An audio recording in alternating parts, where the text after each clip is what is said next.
Obviously, there are a lot of things, Greg, that your team has the capacity to do.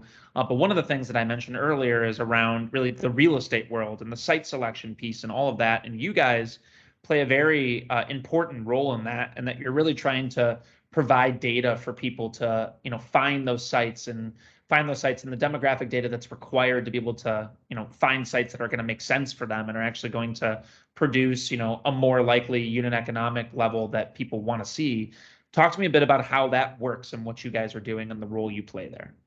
Yeah, and I think, site selection and successful franchisees, are great for validation. And so it's super important to have a strong, development strategy based on markets that have the highest probability for success. And so we know, there are brands that have different expansion models.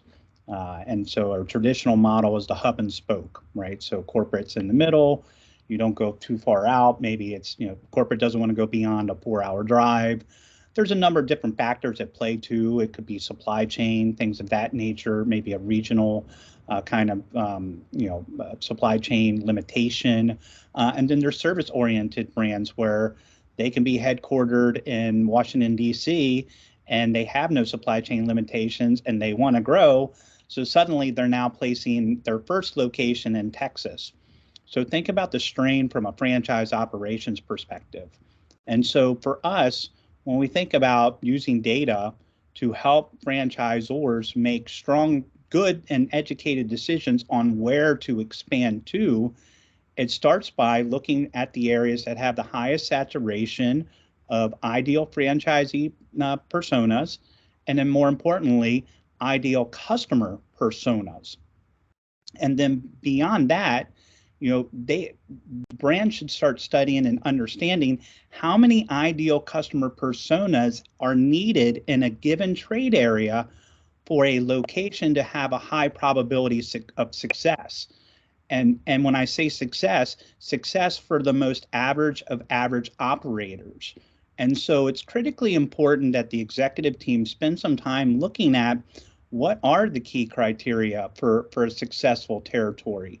And then from there, once you do figure that out, one, it's going to save you time. Two, it's going to save you money. Three, it's going to save you mistakes. So you're not in Washington, D.C. and putting your first location in Texas.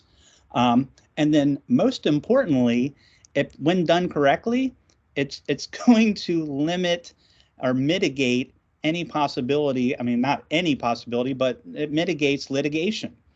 Because if I put that location in Texas and I can't adequately support that franchisee, and that individual starts looking at the black and white print of the agreement, now we're going to have problems. So, I think it goes hand in hand with putting together the correct criteria for your growth, and then maybe using some type of mapping technology so that you can actually visualize what that may look like.